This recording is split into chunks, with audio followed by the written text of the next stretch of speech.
A fama pode desaparecer com o tempo, mas o que fica para sempre é o que vive no coração e na alma. Foi exatamente com essas palavras que o missionário entrou silencioso no quarto 302 e mudou para sempre a vida de Preta Gil, trazendo uma mensagem que ninguém esperava. E você já parou para olhar para dentro de si e perguntar: será que eu realmente conheço o meu próprio espírito?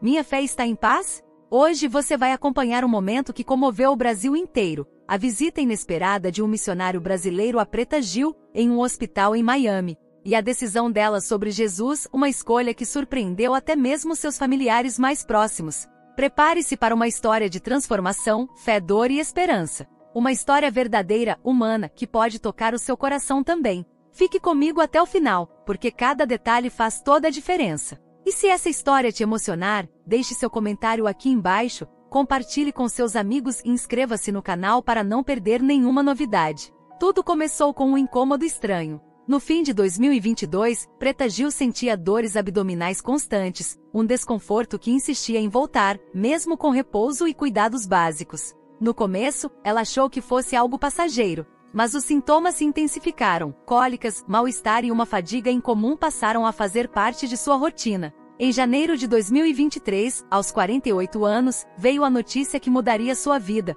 Preta foi diagnosticada com um câncer no intestino. O baque foi imenso. Conhecida por sua força, alegria e por sempre se mostrar firme nas redes sociais, Preta precisou encarar uma nova realidade, cheia de incertezas e desafios. O diagnóstico foi feito em São Paulo, após uma bateria de exames detalhados. A família se uniu em torno dela.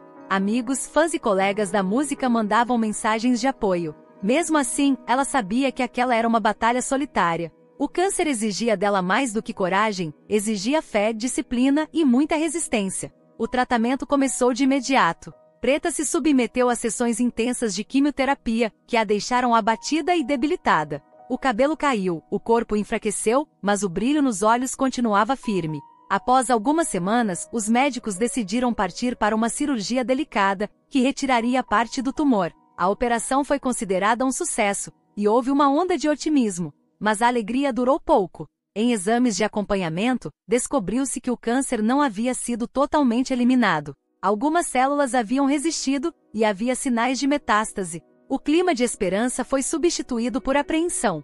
Era hora de tomar decisões ainda mais difíceis.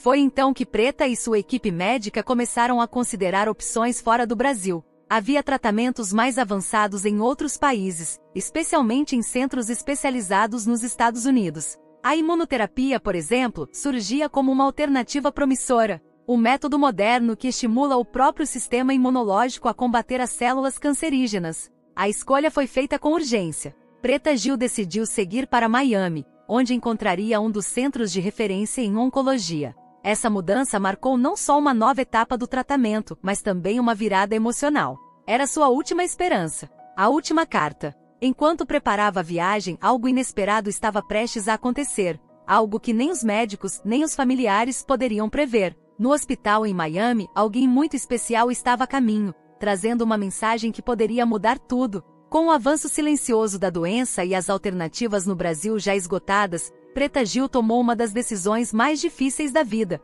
buscar ajuda fora do país. Os médicos sugeriram um centro de referência em Miami, nos Estados Unidos, onde havia acesso a tratamentos de última geração como a imunoterapia. A urgência era real. O tempo jogava contra e cada dia contava. A viagem foi organizada rapidamente, com apoio da família e de amigos próximos. Preta, que sempre se mostrou forte diante das câmeras, agora carregava no olhar uma mistura de esperança e medo. Era sua última carta. O hospital escolhido ficava em uma área tranquila da cidade, rodeado por palmeiras e céu aberto. Ali, ela passou a ocupar o quarto 302, que logo se tornaria o cenário de momentos intensos, tanto físicos quanto espirituais. A equipe médica era experiente, gentil, e falava um inglês pausado para garantir que ela compreendesse tudo. Havia empatia no ar. A proposta era começar um protocolo de imunoterapia, um tratamento que não destrói as células cancerígenas diretamente, mas ensina o sistema imunológico a reconhecê-las e combatê-las. Embora ainda experimental em alguns casos, esse método já havia apresentado bons resultados em pacientes com tipos semelhantes de câncer. Preta, mesmo debilitada, mostrou vontade de lutar. Entre exames, aplicações e dias de repouso, ela passou a refletir muito sobre a vida. As paredes brancas do quarto, antes frias e impessoais, começaram a ganhar pequenos toques pessoais, fotos da família, bilhetes de carinho e até um incenso de lavanda que ela pedia para acender ao entardecer. Longe do Brasil, das redes sociais e dos compromissos, ela se sentia, pela primeira vez em muito tempo, realmente só. Mas também era ali que ela começava a se reconectar com algo maior. As noites eram silenciosas, os pensamentos profundos. E no fundo, uma pergunta insistente tomava forma: e se tudo isso tiver um sentido além do físico? Foi nesse momento de abertura, quando corpo e alma estavam em busca de paz, que algo inesperado aconteceu. Em um final de tarde, quando Preta olhava pela janela do quarto 302, uma enfermeira bateu na porta. Ela trazia uma mensagem curta, mas intrigante: há um missionário brasileiro aqui no hospital. Ele perguntou se poderia visitar você por alguns minutos. Preta levantou os olhos. E pela primeira vez hesitou. Algo dentro dela dizia que aquela visita não era comum. O nome dele era Pastor James, um missionário brasileiro que atuava com comunidades imigrantes em Miami. Durante suas visitas ao hospital, ele soube da história de Preta Gil por uma enfermeira latina que acompanhava o caso. Com respeito e fé, pediu permissão para fazer uma oração ao lado dela. Não queria forçar nada, só oferecer uma palavra de conforto. Preta ficou surpresa. Não o conhecia, mas havia algo na forma calma com que ele falava que a tocou. Era diferente de tudo que ela já tinha visto em ambientes religiosos. Não havia julgamento nem imposição, apenas presença, humildade. Ela respirou fundo e concordou com a visita. Quando entrou no quarto 302, Pastor James fez questão de tirar os sapatos e pediu licença com um gesto simples. Trazia uma Bíblia surrada nas mãos e um pequeno frasco de óleo ungido. Disse que não estava ali por fama, nem por quem ela era como artista, mas por quem ela era como filha de Deus. Preta ficou em silêncio, ouvindo cada palavra. Ele citou o Salmo 121. Elevo os meus olhos para os montes. De onde me virá o socorro? Em seguida fez uma oração curta, porém intensa. E pela primeira vez desde o diagnóstico, Preta sentiu algo diferente. Era como se o medo tivesse recuado um pouco. Como se uma janela de ar fresco tivesse se aberto naquele quarto. O pastor se despediu com delicadeza, prometendo voltar apenas se ela quisesse. Ao sair, deixou seu número e um pequeno cartão com uma mensagem escrita à mão. Você não está sozinha. Estamos orando por você. O gesto se espalhou rapidamente entre a comunidade brasileira em Miami. Grupos de oração começaram a se formar em igrejas locais e até em redes sociais. Brasileiros que nunca tinham conhecido Preta pessoalmente passaram a se mobilizar, enviando vídeos, mensagens e canções de apoio. A fé que ela sempre respeitou à distância, agora batia a porta de maneira íntima. Preta, ainda frágil, não sabia como reagir, mas havia algo de curioso crescendo dentro dela. Algo que misturava conforto, dúvida e uma estranha sensação de acolhimento. Não era exatamente uma conversão, mas talvez um primeiro passo em direção a algo maior. Naquela noite, com o cartão do pastor nas mãos, ela adormeceu com uma frase na mente: e se essa luta não for apenas física, mas também espiritual? Antes mesmo de enfrentar a luta contra o câncer, Preta Gil já havia passado por batalhas profundas, muitas delas longe dos olhos do público. Filha de Gilberto Gil, um dos maiores nomes da música brasileira, ela sempre soube que seu sobrenome abriria portas. Mas, ao mesmo tempo, sentia a enorme pressão de provar que era mais do que a filha do Gil. Construir uma identidade própria exigiu coragem. Quando decidiu seguir carreira artística, foi alvo de críticas por seu corpo, sua voz e seu estilo. Em um país onde os padrões de beleza são rígidos, Preta sofreu com o preconceito. Enfrentou o racismo disfarçado, o machismo explícito e as cobranças constantes por não se enquadrar na imagem idealizada de artista feminina. Ela reagiu do jeito que sabia, sendo autêntica. Em 2010, deu um passo importante ao assumir publicamente sua bissexualidade, quebrando tabus em um meio ainda muito conservador. Falou com naturalidade sobre o assunto sem tentar agradar ou chocar. Para ela, amar era um ato livre, e precisava ser respeitado. Suas palavras inspiraram outras mulheres que também viviam em silêncio. Na vida amorosa, no entanto, Preta viveu grandes dores. Seu relacionamento com Rodrigo Godoy parecia firme aos olhos do público. Mas em 2022 a verdade veio à tona. Ele a havia traído durante seu tratamento. A separação foi um golpe duplo, no coração e na confiança. Era difícil aceitar que, no momento em que mais precisava de apoio, tinha sido traída. Mesmo com tudo isso, ela se manteve de pé. O amor por seu filho Francisco era o que a mantinha firme. A maternidade sempre foi o centro de sua vida. Desde jovem, Preta dividiu o palco com o papel de mãe. Nos momentos mais difíceis, era por ele que lutava. E agora, na luta contra o câncer, sua maior preocupação era o futuro do filho, mais do que o seu próprio. Todas essas experiências moldaram a mulher que estava agora no quarto 302. Uma mulher cheia de marcas, mas também de força. E enquanto o corpo lutava contra a doença, a alma começava a passar por um outro tipo de transformação. Uma que não vinha dos remédios nem da medicina,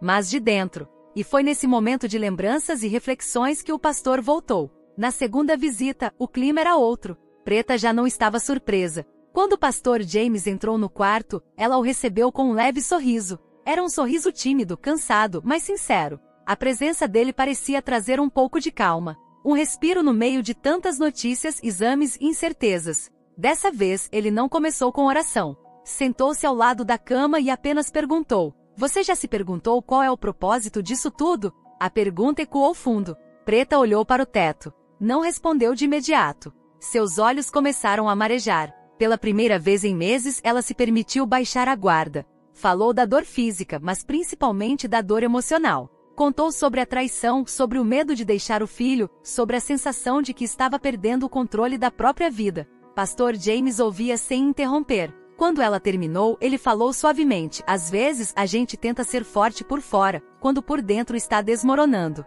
Mas Deus não espera que você finja. Ele quer você como você é, até no seu cansaço."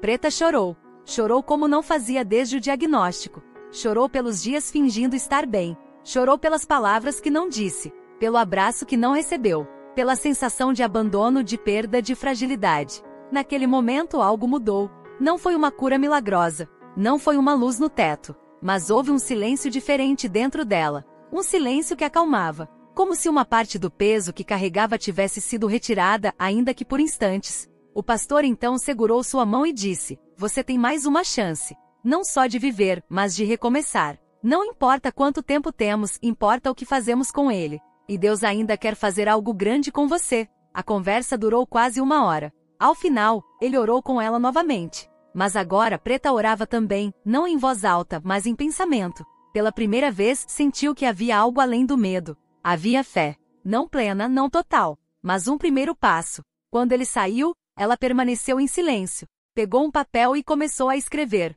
Talvez fosse uma carta. Talvez só um desabafo. Mas naquele instante, algo estava sendo curado. E ainda havia muito mais por vir. A conversa com o pastor James havia tocado Preta profundamente, mas não anulou tudo que ela já carregava dentro de si. Desde sempre, sua relação com o divino era múltipla, cheia de camadas, símbolos e significados. Crescida em uma família que valorizava a liberdade, ela aprendeu cedo que fé não precisava ser encaixada em caixas. Filha de Gilberto Gil, um homem conhecido por seu pensamento aberto e por seu respeito à diversidade, Preta cresceu cercada por influências religiosas variadas. Em casa, falava-se de Jesus com o mesmo carinho que se reverenciava Iemanjá, orixá das águas, protetora dos filhos e da maternidade. Para ela, as duas figuras conviviam sem conflito. Era possível amar a ambos, buscar proteção em ambos. Ela sempre dizia que sua espiritualidade era liberdade, não prisão. Não seguia uma única doutrina, mas carregava elementos de várias. Sentia-se acolhida em rodas de candomblé, mas também encontrava consolo em passagens bíblicas. A fé de Preta era como ela, intensa, colorida, verdadeira. Por isso, a presença de pastor James a surpreendia tanto. Em vez de tentar convertê-la ou apagar suas crenças, ele as respeitava. Numa das visitas, ele disse com calma: Jesus nunca rejeitou ninguém por ter dúvidas. Ele caminhava com quem estava perdido, com quem não se encaixava. Preta se emocionou. Pela primeira vez, alguém do universo cristão olhava para sua fé múltipla com acolhimento. Ela contou a ele que já havia feito oferendas para Iemanjá em Copacabana, que rezava olhando para o mar, que acreditava nas forças da natureza. O pastor ouviu tudo em silêncio e respondeu: Deus vê o coração, e o seu está cheio de amor. Naqueles dias, o quarto 302 se tornou um espaço sagrado, não por rituais ou imagens, mas por encontros sinceros. A espiritualidade de Preta não era mais algo separado do tratamento. Era parte dele, parte da cura. Ela passou a ouvir músicas de meditação, a escrever frases de fé no espelho com batom, e a conversar com Deus e com os orixás todos os dias. Sem culpa, sem conflito. Apenas conexão. Era uma fé sincrética brasileira viva. E foi nela que Preta começou a encontrar forças para seguir. E quem primeiro notou essa mudança estava prestes a chegar no hospital, trazendo o olhar atento de quem a conhecia desde sempre. Quem chegou ao hospital naquela manhã foi Gominho, amigo inseparável de Preta. Assim que entrou no quarto 302, seus olhos se encheram de lágrimas. Não pela aparência frágil da amiga, mas por algo que não conseguia explicar de imediato. Você está com outro brilho no olho, sabia? Disse ele, segurando sua mão com carinho. Era verdade. Algo havia mudado. Preta estava mais calma, mais serena. Mesmo entre agulhas, medicações e diagnósticos, havia nela uma tranquilidade que não se via nos meses anteriores. Os surtos de ansiedade diminuíram. Os choros noturnos cessaram. Ela falava devagar, com firmeza, como quem finalmente encontra o próprio centro. As enfermeiras também perceberam. Algumas delas, que antes apenas cumpriam rotinas técnicas, agora paravam para conversar. Ela perguntava os nomes de cada uma, sorria, agradecia. Certa noite, uma delas comentou: "Tem algo diferente em você. Parece até que o ambiente aqui ficou mais leve." Preta respondeu com um mantra que havia criado para si mesma: "Estou aqui firme e forte." Dizia isso em voz alta ao acordar e antes de dormir. Repetia mentalmente nos momentos de dor. Era uma forma de afirmar vida. Não a negação da doença, mas a afirmação da resistência. Com o passar dos dias, Gominho passou a registrar alguns momentos com autorização dela. Pequenos vídeos, fotos espontâneas, risadas sinceras. Preta queria que as pessoas vissem que mesmo em meio à batalha mais difícil de sua vida, era possível encontrar paz. Não era sobre cura física necessariamente. Era sobre encontrar propósito, mesmo na dor. Ela começou a escrever textos no bloco de notas do celular. Reflexões sobre o que estava aprendendo, sobre como o amor e a fé se tornaram âncoras em meio à tempestade. Pensava em transformá-los num livro, talvez um diário da alma. Pastor James continuava visitando-a com menos frequência, mas sempre com palavras certeiras. Ele dizia que a transformação verdadeira começa dentro, e Preta já sentia isso na pele. Não havia garantia sobre o futuro, mas havia algo que ela nunca havia sentido com tanta força, uma conexão profunda com quem ela realmente era. Sem máscaras, sem escudos. E foi justamente nesse momento de equilíbrio, quando tudo parecia mais leve, que uma nova notícia chegou. A intenção não era causar alvoroço. Preta Gil apenas publicou um pequeno vídeo no Instagram. Estava deitada no leito do quarto 302, sem maquiagem, com o rosto visivelmente cansado, mas com um olhar firme. Com a câmera tremendo um pouco, ela disse: "Eu estou aqui, firme e forte. Agradeço a todas as orações. Cada mensagem me dá força. Sigamos." Foram menos de 30 segundos, mas bastaram. O vídeo viralizou em poucas horas. Famosos compartilharam. Fãs criaram montagens. A hashtag Força Preta Gil rapidamente alcançou o topo dos trending topics no Brasil. As mensagens de apoio vinham de todos os cantos: artistas anônimos, comunidades religiosas, grupos do Tia Mais Mães, pacientes oncológicos. Gente que se sentia representada por ela por sua coragem e sua vulnerabilidade. A internet, por alguns dias, se uniu por algo bom. Com a repercussão surgiram também os rumores. Programas de TV começaram a comentar o vídeo. Sites especulavam se ela havia se convertido após as visitas do pastor. Teóricos espirituais e religiosos criavam interpretações sobre suas palavras, seus gestos, até sobre o fundo do vídeo. Alguns diziam que ela havia renascido em Cristo. Outros viam sincretismo e evolução espiritual. A verdade, porém, só ela conhecia. E Preta optou pelo silêncio. Não negou nem confirmou nada. Apenas agradeceu. Manteve a postura que já vinha adotando nos últimos meses. Proteger o que era íntimo, viver a fé à sua maneira, sem se deixar capturar por rótulos. Para ela, o que acontecia naquele quarto era sagrado demais para ser explicado em manchetes. Mesmo assim, o impacto estava feito.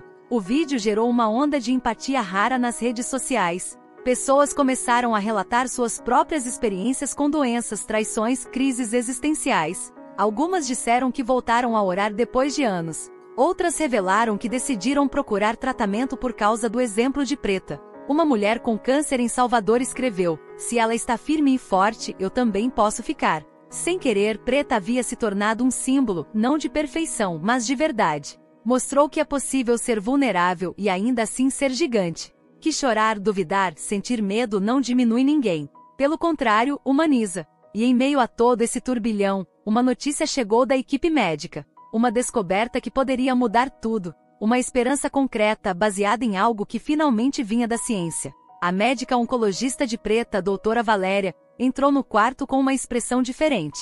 Ao lado dela, o Dr. Rodrigues segurava uma prancheta. Havia algo no ar, um misto de empolgação e cautela. Eles haviam recebido os últimos exames genéticos do tumor de Preta, feitos com uma tecnologia de ponta disponível no hospital de Miami. O que encontraram foi surpreendente. Uma mutação específica havia sido identificada nas células cancerígenas. Era rara, mas conhecida. E o mais importante, existia um tratamento experimental voltado exatamente para esse tipo de mutação. Era chamada medicina de precisão, quando a terapia é feita sob medida, de acordo com o perfil genético do paciente e do tumor. A proposta era usar um medicamento ainda em fase de testes, mas que já mostrava bons resultados em pacientes com mutações similares. Preta ouviu tudo com atenção. Apesar do cansaço, seus olhos estavam vivos. Aquilo representava uma nova chance, não espiritual, mas científica. O protocolo foi iniciado de forma cuidadosa. Os efeitos colaterais seriam monitorados dia após dia,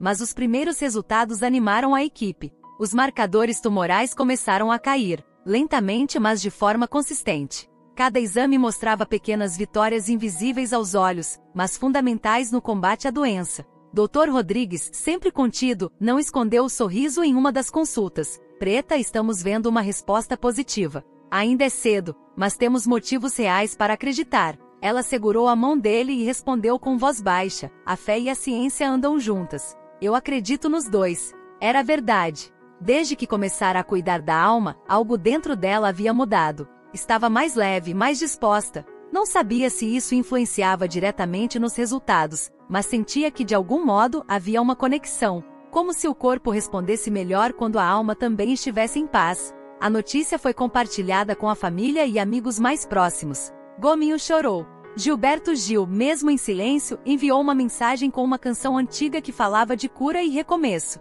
A energia ao redor de Preta se transformava dia após dia. Ainda havia um longo caminho. Mas pela primeira vez em muito tempo, havia esperança firme, não baseada em teorias, mas em resultados reais. E também havia fé. O próximo desafio seria conciliar essa nova fase com a vida fora do hospital, algo que exigiria decisões difíceis. A notícia dos avanços no tratamento trouxe alívio, mas também exigiu uma nova organização. A equipe médica sugeriu que Preta Gil permanecesse em Miami por pelo menos 2 meses adicionais. Era necessário seguir com o protocolo inovador, que utilizava medicamentos ainda indisponíveis no Brasil. A proposta era ousada: combinar a imunoterapia já iniciada com um remédio experimental, desenvolvido para agir diretamente na mutação descoberta. A chance de resposta era real, e abandonar o tratamento naquele ponto seria como parar uma maratona a poucos metros da linha de chegada. Preta não hesitou. Mesmo com saudade da família, da casa e do calor do Brasil, entendeu que aquela era sua prioridade absoluta. Agora é hora de reescrever as regras, disse para Gominho, que logo assumiu a responsabilidade pela logística da estadia prolongada. Gominho passou a organizar tudo: hospedagem, alimentação, transporte até o hospital, além de cuidar dos contatos com a imprensa e os amigos que insistiam em saber notícias. Tornou-se uma espécie de anjo da guarda, equilibrando afeto com praticidade. Era o braço direito, e também o emocional esquerdo. Durante as consultas, Preta se mostrava mais determinada do que nunca. Participava das decisões, fazia perguntas, anotava orientações. Já não era mais apenas paciente, era parte ativa no processo. A cada pequena melhora comemorava com os olhos. Sabia que não era o fim da batalha, mas podia sentir que estava vencendo uma etapa importante. Nos intervalos entre os exames, começou a pensar no futuro. Queria voltar ao Brasil com a saúde restaurada, mas também com um propósito mais definido. Não queria que aquela experiência passasse em vão. Estava decidida a usar tudo o que estava vivendo como ponte para algo maior. Escreveu mais textos. Começou a conversar com médicos sobre formas de trazer o mesmo tipo de tratamento para pacientes brasileiros. Imaginava criar uma fundação, talvez dar palestras, ou escrever um livro. Não por vaidade, mas por gratidão. No quarto 302, que agora era quase um lar, Preta repetia seu mantra: estou aqui firme e forte. E do outro lado do oceano, no Brasil, as pessoas também estavam firme, fortes e prontas para se mobilizar de uma forma que ninguém esperava. Enquanto Preta seguia seu tratamento em Miami, o Brasil inteiro parecia respirar junto com ela. O vídeo que havia tocado milhões ainda circulava nas redes sociais, agora acompanhado de novas ações que partiam das ruas, das igrejas, dos teatros e das casas de anônimos. Surgia um movimento espontâneo, uma corrente de fé, carinho e solidariedade. Em Salvador, sua cidade do coração, uma multidão se reuniu na Praça da Sé para um encontro interreligioso. Houve rezas, cânticos, batuques e orações, todos pedindo pela recuperação de Preta. O mesmo se repetiu em São Paulo, no Rio de Janeiro e até em pequenas cidades do interior. As pessoas levavam flores, cartazes, velas. Era como se o Brasil inteiro dissesse: estamos com você. Nas redes sociais a hashtag Força Preta Gil seguia viva, mas agora ganhava abraços, vídeos de pacientes oncológicos, mensagens de mães, jovens, idosos. Cada um compartilhava sua história e falava como Preta os havia inspirado. Era um fenômeno que ultrapassava a figura da artista e tocava algo mais profundo, a empatia coletiva em tempos difíceis. Os artistas também se movimentaram. Vários amigos organizaram lives solidárias. Cláudia Leite, Ivete Sangalo, Anitta e tantos outros cantaram músicas que Preta amava. Cada show era uma declaração pública de afeto. Alguns dos eventos arrecadaram fundos para ONGs de apoio a pacientes com câncer, um gesto que transformava o carinho em ação. E então veio a mensagem que emocionou o país. Gilberto Gil, homem discreto, avesso a exposições, apareceu num vídeo simples. Sentado com seu violão, ele cantou trechos de Andar com Fé e disse: minha filha está lutando com coragem. E eu, como pai, só posso agradecer por todo esse amor que chega até ela. A gravação rodou o mundo. Jornais internacionais mencionaram a comoção no Brasil. O New York Times e o El País destacaram a força da mobilização popular em torno de Preta. Mais do que uma batalha contra o câncer, era uma demonstração do poder do afeto. A união nacional em torno da cantora criou uma onda de energia tão forte que nem ela conseguia explicar. No hospital, quando Gominho mostrou os vídeos e mensagens, Preta se emocionou. É como se o Brasil inteiro estivesse me segurando pela mão. E de certa forma estava mesmo. Mas uma nova fase mais delicada e decisiva estava prestes a começar.